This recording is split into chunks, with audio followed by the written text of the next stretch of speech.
আসসালামু আলাইকুম, আমন্ত্রণ চ্যানেল সংবাদের সঙ্গে আছি হৃদয় হোসেন। বিস্তারিত সংবাদের শুরুতে জানিয়ে দিচ্ছি সুপারফেস্ট ফর্টিফাইড সয়াবিন তেল সংবাদ শিরোনামগুলো। সিরিয়ায় ২৫০'র বেশি সামরিক লক্ষ্যে ইসরায়েলের হামলা, অন্তর্বর্তী সরকার গঠনের তোড়জোড় চললেও রাজনৈতিক ভবিষ্যৎ নিয়ে সংশয়।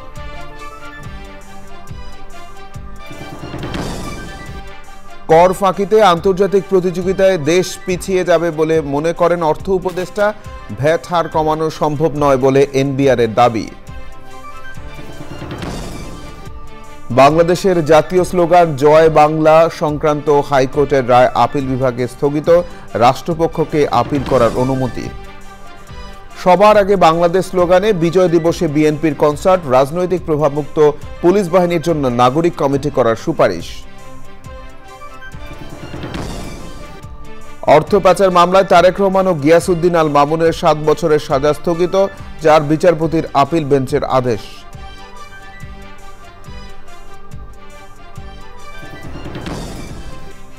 এবং সেন্ট কিটসে দ্বিতীয় ওয়ানডেতে সন্ধ্যায় আবারও মুখোমুখি বাংলাদেশ ওয়েস্ট ইন্ডিজ, টিম টাইগার্সের সিরিজ বাঁচানোর লড়াই।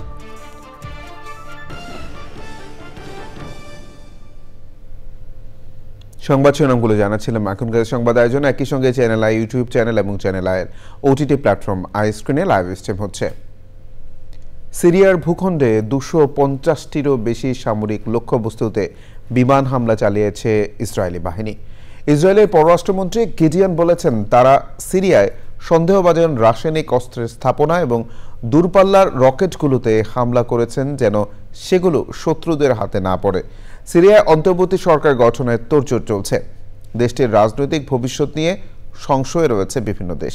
সুদীপ্তা মাহমুদের রিপোর্ট।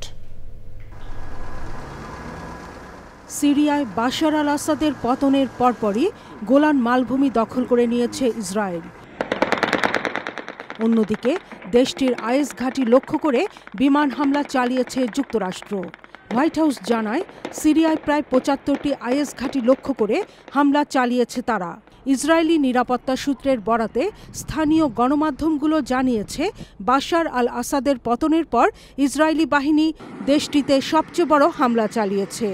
ধ্বংস করে দেওয়া হয়েছে বিভিন্ন সামরিক ঘাঁটি ও স্থাপনা। আইন শৃঙ্খলা পরিস্থিতি নিয়ন্ত্রণে রাজধানী দামেস্কে কারফিউ জারি করা হয়েছে। ওদিকে ক্ষমতা হস্তান্তরের লক্ষ্যে অন্যতম বিদ্রোহী গ্রুপ এইচটিএস এর নেতা আবু মোহাম্মদ আল জোলানি এবং ইদলিব ভিত্তিক সিরিয়ান স্যালভেশন গভর্নমেন্টের প্রধান মোহাম্মদ আল বশিরের সঙ্গে বৈঠক করেছেন সাবেক আসাদ সরকারের প্রধানমন্ত্রী মোহাম্মদ ঘাজি আল জালালি। তিনি জানিয়েছেন, দামেস্কের বাড়িতেই রয়েছেন। সরকারি প্রতিষ্ঠানগুলোর কার্যক্রম সুষ্ঠুভাবে পরিচালনার জন্য দায়িত্ব পালন করে যাবেন তিনি। বিদ্রোহীদের মাত্র ১২ দিনের অভিযানে রোববার বাশার আল আসাদের ২৪ বছরের শাসনের অবসান হয়। বাবা হাফিজ আল আসাদ ও ছেলে বাশার আল আসাদ মিলে টানা ৫৩ বছর সিরিয়া শাসন করেছেন। ক্ষমতাচ্যুত প্রেসিডেন্ট আসাদের বাসভবনে এখন পড়ে রয়েছে তার সংগ্রহ করা ৪০টিরও বেশি বিলাসবহুল গাড়ি। Sudipta Mahmud, Channel I. July গণহত্যা, জোরপূর্বক গুম, ক্রসফায়ার, পুলিশি হেফাজতে নির্যাতন ও মৃত্যুসহ বিভিন্ন সময়ে আওয়ামী ফ্যাসিবাদী জুলুমের ভুক্তভোগীদের গণজমায়েত অনুষ্ঠিত হচ্ছে রাজধানীর সোহরাওয়ার্দী উদ্যানে। সেখানে আছেন তাফিমুল ইসলাম, সরাসরি যাচ্ছি তার কাছে। তাফিমুল, গণজমায়েত সম্পর্কে সবশেষ আপডেট আমাদের জানাবেন। ১টা থেকে শুরু হলো, তখন থেকেই শুরু হয়েছে। এখন পর্যন্ত বিভিন্ন রাজনৈতিক দলের নেতা কর্মীদের পাশাপাশি এই গত 15 বছরের গত সরকারের যে 15 বছরের গুম খুম নির্যাতনের শিকার হয়েছেন, যারা আহত হয়েছেন, তাদের পরিবারেরা, তাদের সদস্যরা তাদের ওইখানে উপস্থিত হয়েছেন। একই সাথে বৈষম্য বিরোধী ছাত্র আন্দোলনে যে গত জুলাই আগস্টে যে আহত নিহত হয়েছেন, যে পরিবারগুলো এখনো নিখোঁজ রয়েছেন, যে সন্তানগুলো, তাদের পরিবারের সদস্যরা কিন্তু এখানে উপস্থিত আছেন। তারা বলছেন যে শুধু জুলাই আগস্টের বিচার করলে, স্বৈরাচারী সরকারের বিচার করলে হবে না। গত 15 বছরে যে নির্যাতন হয়েছে, যে গুম খুনের শিকার হয়েছেন যারা, সেসব হত্যাকাণ্ডে শুরু করে সবকিছুরই বিচার করতে হবে। এই জন্য খুনি হাসিনার তারা বলছেন যে এজন্য যারা দায়ী হয়েছেন তাদেরকে অবশ্যই বিচার করতে হবে। এখন কিছুক্ষণ আগে থেকেই প্রোগ্রাম শুরু হয়েছে, এখনো মূল প্রোগ্রাম এখনো শুরু হয়নি। এর পাশাপাশি যারা আমরা দেখছি যে শুধু পুরো সোহরাওয়ার্দী উদ্যানে মাঠে জুড়েই শুধু যে জুলাই আগস্ট তা নয়, তা গত 15 বছর এর আগেও যারা গত সরকারের নির্যাতিত হয়েছেন তারা কিন্তু পরিবারেরা এখানে উপস্থিত হয়ে দাবি জানাচ্ছেন যে তাদের হত্যাকাণ্ডের যারা গুমসুম হয়েছেন তাদেরকে পরিবারের কাছে ফেরত দেওয়ার পাশাপাশি বিচার দাবি করার জন্য।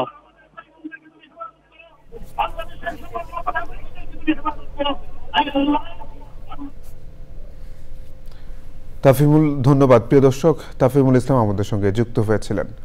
অর্থ উপদেষ্টা ডক্টর সালেউদ্দিন আহমেদ বলেছেন, কর ফাঁকি সাধারণ বিষয় মনে হলেও সার্বিকভাবে এর নেতিবাচক প্রভাব পড়ে।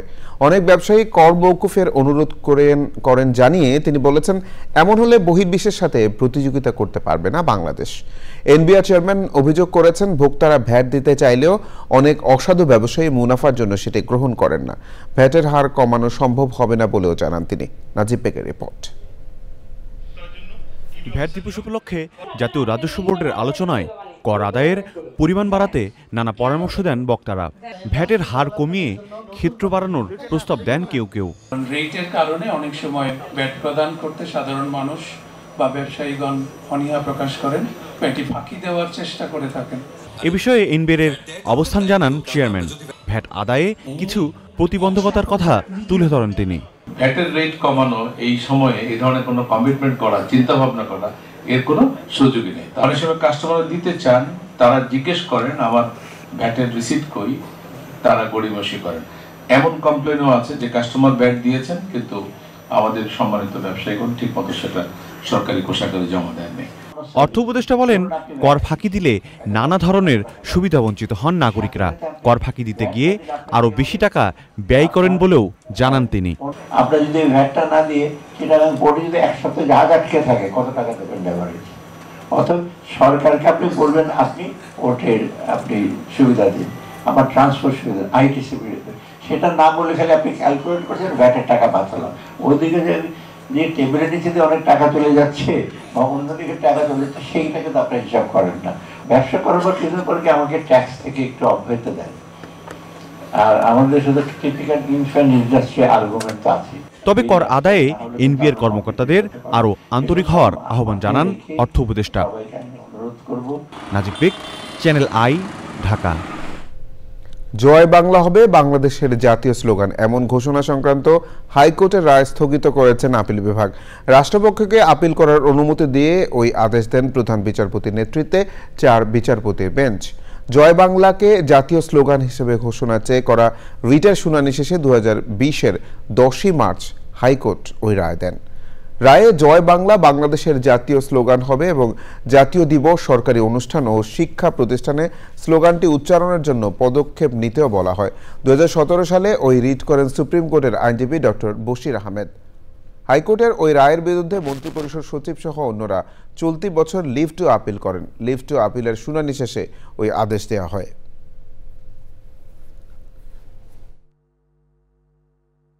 বলেছে যে এগুলো আসলে পলিটিক্যাল ডিসিশন, পলিসি ডিসিশন গভর্নমেন্টের, যেটাতে আদালতের হস্তক্ষেপ করবার কোনো কারণ নেই বা এটি আদালতের ইখতিয়ারের বাইরে। গ্রাউন্ডে স্থগিত করলো ভাই, অনেকগুলি গ্রাউন্ড দেওয়া গেছে। তার মধ্যে সবচেয়ে বড় যেটা যে এটি অ্যাকচুয়ালি রাজনৈতিক প্রশ্ন এবং এটি জনগণের ম্যান্ডেট নিয়ে করতে হবে। আদালত একটা পলিসি ম্যাটারে নিজে থেকে কোনো আদেশ দিতে পারেন না যে এটিকেই পলিসি হিসেবে নেওয়া হবে, এটা আদালতের ইখতিয়ার নেই। বিএনপি নেতারা বলেছেন, ভিনদেশি সংস্কৃতি পরিহার করে দেশীয় সংস্কৃতিকে গুরুত্ব দেওয়ার লক্ষ্যে সবার আগে বাংলাদেশ স্লোগান নিয়ে এগিয়ে যেতে চান তারা। এই লক্ষ্যে 16 ডিসেম্বর বিজয় দিবসের দিন রাজধানীর মানিক মিয়া অ্যাভিনিউতে বিএনপি কনসার্ট করবে। রাজনৈতিক প্রভাবমুক্ত পুলিশ বাহিনী গড়ে তুলতে পুলিশ কমিশন ও উপজেলাগুলোতে নাগরিক কমিটি গঠনের সুপারিশ করেছে বিএনপি। রাহুল রায়ের রিপোর্ট। 16 ডিসেম্বর মহান বিজয় দিবস সামনে রেখে বিএনপির নতুন স্লোগান, সবার আগে বাংলাদেশ। আমাদের ভারপ্রাপ্ত চেয়ারম্যান জনাব তারেক রহমান তিনি আমাদেরকে এই ধারণাটুকু এমনভাবে দিয়েছেন, সবার আগে যে বাংলাদেশ, এটি একটা নতুন ধারণা, নতুন চিন্তা জাতিকে একত্রিত করার জন্য। রাজধানীতে সংবাদ সম্মেলনে দলটির নেতারা জানিয়েছেন, নিজস্ব সংস্কৃতিকে সর্বোচ্চ গুরুত্ব দিতেই এই স্লোগান। বিজয় দিবসে বিশেষ আয়োজনের কথাও তুলে ধরেন দলের নেতারা। হিন্দি সংস্কৃতি বা উর্দু গান, উর্দু সংস্কৃতি বা বিনদেশি যেই কোনো সাংস্কৃতিক অবস্থান থেকে বের হয়ে আমরা একটা দেশপ্রেমিক বাংলাদেশের সংস্কৃতি তুলে ধরার জন্য এই প্রজন্মকে উদ্বুদ্ধ করার লড়াইয়ে আজকে আমরা ঐক্যবদ্ধ রয়েছি। আগামী 16ই ডিসেম্বর মানিক মিয়া অ্যাভিনিউতে বাংলাদেশের গান, বাংলাদেশের সংস্কৃতির মধ্য দিয়ে আপনাদের সামনে, জাতির সামনে, প্রজন্মের সামনে তুলে ধরছি এবং তুলে ধরব। নির্বাচন প্রক্রিয়া সংস্কারে দলীয় প্রস্তাব জানানোর পরদিন পুলিশ বাহিনী সংস্কারের প্রস্তাব তুলে ধরেছে বিএনপি। নির্বাচন প্রক্রিয়া সংস্কারে দলীয় প্রস্তাব জানানোর পরদিন পুলিশ বাহিনী সংস্কারের প্রস্তাব তুলে ধরেছে বিএনপি। দলের চেয়ারপারসনের গুলশান কার্যালয়ে এ নিয়ে সংবাদ সম্মেলন করেন নেতারা। যে যারা পুলিশের কর্মকাণ্ড সম্পর্কে পরামর্শ দিবে বা নিয়ন্ত্রণ করবে বা পুলিশ বাহিনী গুরুতর অন্যায় করলে তার প্রতিবিধান করবে, সেই জন্য যে কমিটিতে, যে পুলিশ কমিশন, এখানে কিন্তু সব রাজনৈতিক দলের, সরকার এবং বিরোধী দলের প্রতিনিধিত্ব থাকছে, যার ফলে ইচ্ছামত করলে পুলিশ বাহিনীকে কেউ নিজস্ব দলীয় স্বার্থে ব্যবহার করা যাবে না। বিএনপি নেতারা বলেছেন, সবাই ঐক্যবদ্ধ থাকলে একটি সুন্দর বাংলাদেশ গড়ে তোলা সম্ভব। রাহুল রায়, চ্যানেল আই, ঢাকা। হিন্দুত্ববাদী রাষ্ট্রীয় স্বয়ংসেবক সংঘ আরএসএস এর সমর্থনে সিভিল সোসাইটি অব দিল্লির ব্যানারে ভারতের নয়াদিল্লিতে বাংলাদেশ হাই কমিশন অভিমুখে বিক্ষোভ মিছিল চলছে। দিল্লির চাণক্যপুরী থানার তিনমূর্তি চক থেকে মিছিলটি শুরু হয়েছে। মিছিলে কয়েক হাজার মানুষ অংশ নিয়েছেন, তবে বাংলাদেশ হাইকমিশনে যাওয়ার পথে ব্যারিকেড দিয়েছে আইনশৃঙ্খলা বাহিনী। বিক্ষোভ কর্মসূচিতে আরএসএস নেতা রজনীশ জিন্দাল, ভারতের সাবেক intelligence bureau chief Rajiv Jain ও ঢাকায় সাবেক ভারতীয় হাইকমিশনার বিনা সিকরিও রয়েছেন।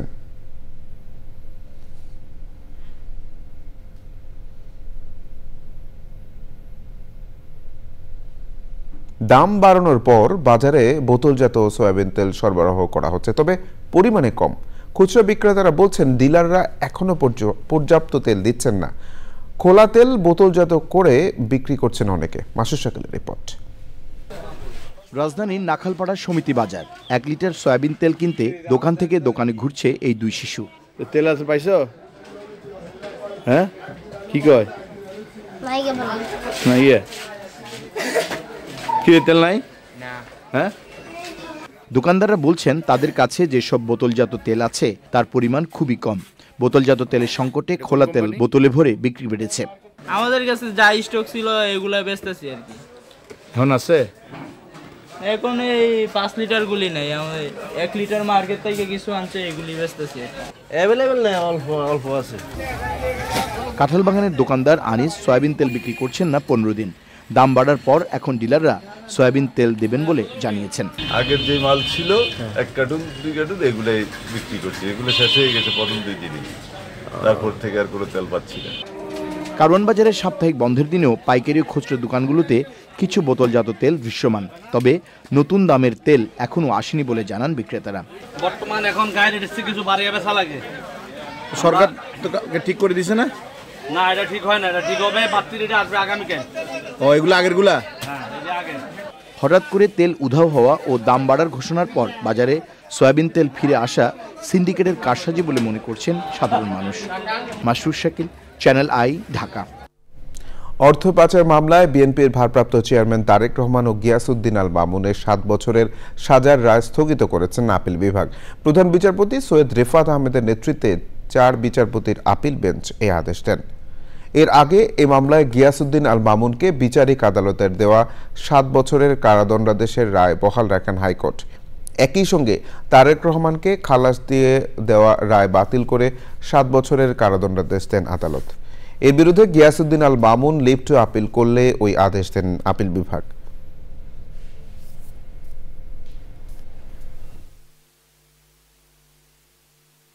ট্রায়াল কোর্ট এইটা হচ্ছে তারেক রহমানকে বেকসুর খালাস দেয়, আর গিয়াসউদ্দিন আল মামুনকে 7 বছর জেল এবং 40 কোটি টাকা জরিমানা। এই মামলাটা ছিল মানি লন্ডারিং। পরবর্তীতে এটা আপিল হয়।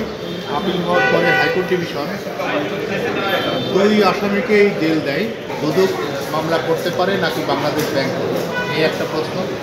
সেকেন্ড হচ্ছে একই টাকা নিয়ে আরেকটা মানি লন্ডারিং মামলা ছিল এবং একটা সম্পদ বিবরণী দাখিলের মামলা ছিল। সেই দুইটা মামলায় যে ডবল জিও পার্টির মধ্যে আসছে কিনা এই প্রশ্নে অনারেবল অ্যাপিলেট ডিভিশন আজকে লিড রাইট। বৈষম্য বিরোধী ছাত্র আন্দোলনের সময় হত্যা চেষ্টার ঘটনায় রাজধানীর উত্তরা পূর্ব থানায় করা মামলায় অভিনেত্রী শমী কায়সারকে জামিন দিয়েছেন হাইকোর্ট। শুনানি শেষে বিচারপতি এ.কে মাসুদুজ্জামান ও বিচারপতি সৈয়দ এনায়েত হোসেনের বেঞ্চ এই আদেশ দেন। শমী কায়সারের আইনজীবী এ.বি.এম. হামিদুল মেজবা জানিয়েছেন, নারী ও অসুস্থতার বিবেচনায় তাকে 3 মাসের জামিন দিয়েছেন আদালত। বৈষম্য বিরোধী ছাত্র আন্দোলন চলার সময় 18 জুলাই ইশতিয়াক মাহমুদ নামে এক ব্যবসায়ীকে হত্যার চেষ্টা হয়। ওই ঘটনায় 29 সেপ্টেম্বর উত্তরা পূর্ব থানায় একটি হত্যা চেষ্টা মামলা হয়। সে মামলায় 5 নভেম্বর রাতে শমী কায়সারকে গ্রেফতার করা হয়।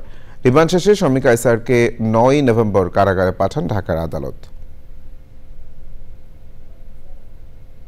একজন নারী, আমাদের অ্যাপিলেট ডিভিশনের অনেক পুরনো অর্ডার আছে, নারী এবং যারা গুরুতর অসুস্থ ওনারা মার্ডার কেসের মতো গুরুতর মামলায়ও জামিন পেতে পারে। তো এই বিবেচনায় মাননীয় আদালত ওনাকে জামিন দিয়েছে। সৌর বিদ্যুৎ চালিত পানির পাম্প অনেকটাই সহজ করেছে উত্তরাঞ্চলের কৃষকের জীবনধারা। বিভিন্ন ফসল আবাদে শেষ খরচ কমায় আর্থিকভাবে লাভবান হচ্ছেন তারা। সৌর পাম্প স্থাপনে অর্থ সহায়তা দিচ্ছে স্ট্যান্ডার্ড চার্টার্ড ব্যাংক। রাসেল জমাদারের ভিডিও চিত্রে শাকির আদনানের রিপোর্ট। কৃষির আধুনিকায়ন ও উন্নয়নে প্রযুক্তির ব্যবহার দিন দিন জনপ্রিয় হয়ে উঠছে। সময়মতো ফসল উৎপাদনে উত্তরাঞ্চলের চাষিদের নির্ভরতা বাড়ছে সোলার পাম্পের ওপর।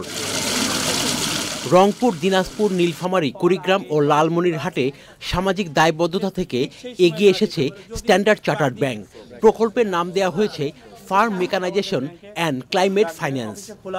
স্ট্যান্ডার্ড চার্টার্ড ব্যাংকের অর্থায়নে 28টি স্থানে সৌর পাম্প স্থাপন করেছে বেসরকারি উন্নয়ন সংস্থা ব্র্যাক। যে সময়ে জমিতে সেচের প্রয়োজন আমরা তড়িৎ গতিতে দিতে পারতেছি, কোনো বিলম্ব হইতেছে না। দেখা যেত পুকুরেও পানি শেষ হয়ে যেত, পরে যে উপরে বৃষ্টির আশাত বসে থাকতাম। হ্যাঁ, এটা আর এখন সেই অপেক্ষা থাকা লাগেছে না। আমরা এখন ভালো সুবিধা পাবো যে পানি নিকটে হয়েছে, এখন পাওয়া যাইবে, ফসল আমাদের এখন উচিত পরিমাণ হবে। অন অ্যান এভারেজে একটা সোলার পাম্পের আওতায় 8 থেকে 10 বিঘা জমির এটা কাভারেজ করে এই সোলার পাম্পগুলো বিতরণ করা হয়েছে। সময় মতো জমিতে পানি দেয়া ও ফসল আবাদে প্রান্তিক কৃষকদের জন্য এমন উদ্যোগ বলছেন ব্যাংক কর্মকর্তারা। ওরা তো উপকৃত হচ্ছেনই, অ্যাট দ্য সেম টাইম অন্য সময়টা যে বসে থাকছে ক্যাপাসিটি যখন ওরা ইউটিলাইজ করতে পারে, ওরা আশেপাশের চাষিদেরকে দিয়ে কিছু সারপ্লাস ইনকাম পাচ্ছেন। সৌর পাম্প পরিচালনা ও রক্ষণাবেক্ষণের জন্য কৃষকদের মধ্য থেকে কমিটি করে দেয়া হয়েছে।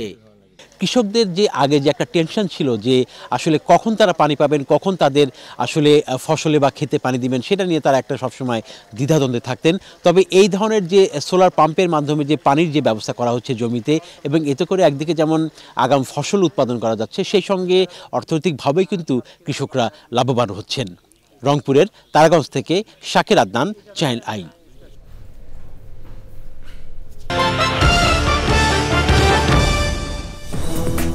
বিরতির পর আবার আমন্ত্রণ চ্যানেল সংবাদে।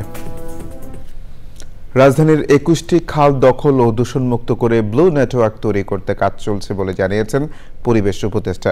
রাজধানীর পানি ভবনে বাংলাদেশের নদ নদীর সংখ্যা নির্ধারণ শীর্ষক অবহিতকরণ সেমিনারে তিনি বলেন, দেশের সব জেলার একটি নদীর পাশাপাশি বুড়িগঙ্গা, তুরাগ এবং শীতলক্ষ্যা নদীও দখল ও দূষণমুক্ত করে প্রবাহমান করার উদ্যোগ চলমান। সেমিনারে শ্রম ও কর্মসংস্থান উপদেষ্টা নদীর নাব্য নিশ্চিতে সার্বিক সচেতনতা ও সমন্বিত উদ্যোগে গুরুত্ব আরোপ করেন।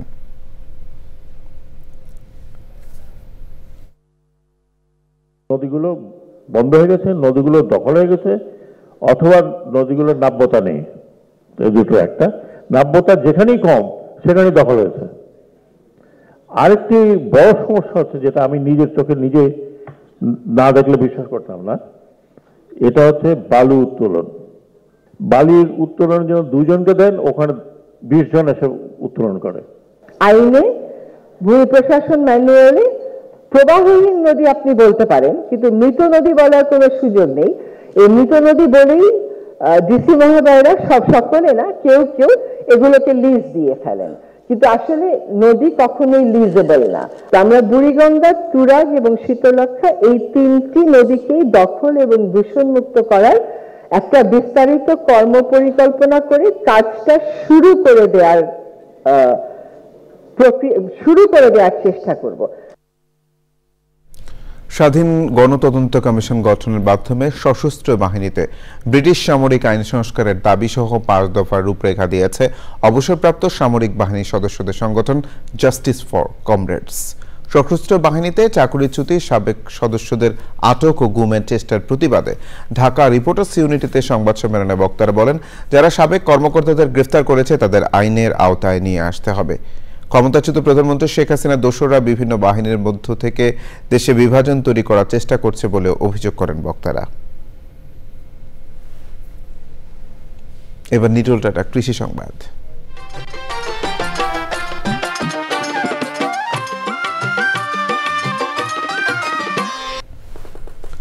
বগুড়ায় বাণিজ্যিকভাবে চাষ হচ্ছে পানি ফল। অল্প পুঁজি ব্যয় করে বেশি লাভ হওয়ায় দিন দিন পানি ফল চাষে আগ্রহ বাড়ছে কৃষকের। পানি ফলের চাষে প্রতি জমি আবাদযোগ্য হবে বলে মনে করছেন চাষিরা। প্রকৃতি সংবাদ।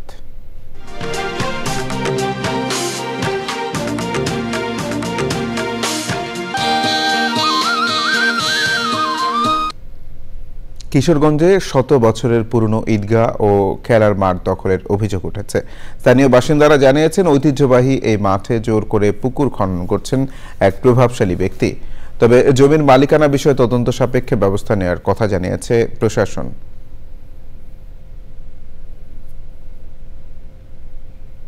এবার খেলার খবর।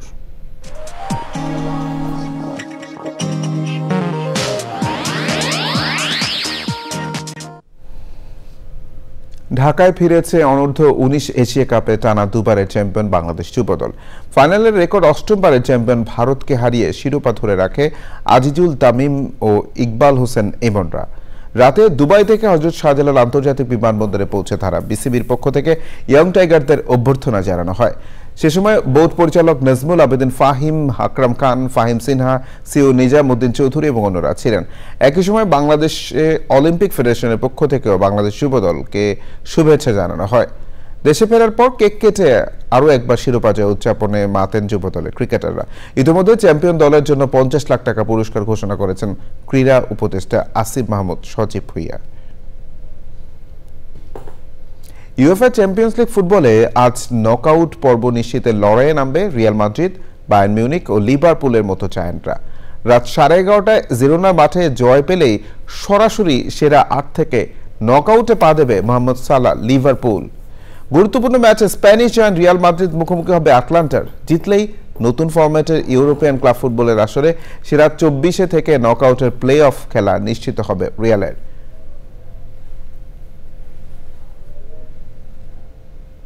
সংবাদ শেষ করব সবশেষে সুপারফ্রেশ ফর্টিফাইড সয়াবিন তেল সংবাদ শিরোনামগুলো জানিয়ে দিচ্ছে আরো একবার। সিরিয়ার 250-র বেশি সামরিক লক্ষ্যে ইসরায়েলের হামলা, অন্তর্বর্তী সরকার গঠনের তোড়জোড় চললেও রাজনৈতিক ভবিষ্যৎ নিয়ে সংশয়।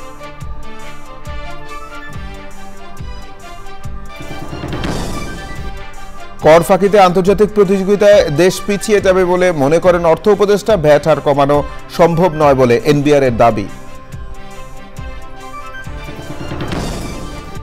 বাংলাদেশের জাতীয় স্লোগান জয় বাংলা সংক্রান্ত হাইকোর্টের রায় আপিল বিভাগে স্থগিত, রাষ্ট্রপক্ষকে আপিল করার অনুমতি।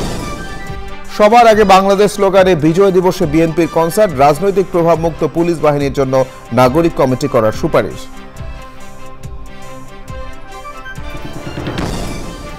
অর্থ পাচার মামলায় তারেক রহমান ও গিয়াসউদ্দিন আল মামুনের 7 বছরের সাজা স্থগিত, 4 বিচারপতির আপিল বেঞ্চের আদেশ।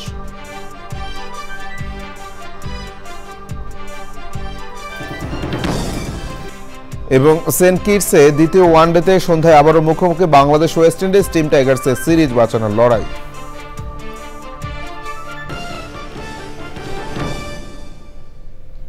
এই ছিল সংবাদ আয়োজন। ধন্যবাদ সবাইকে।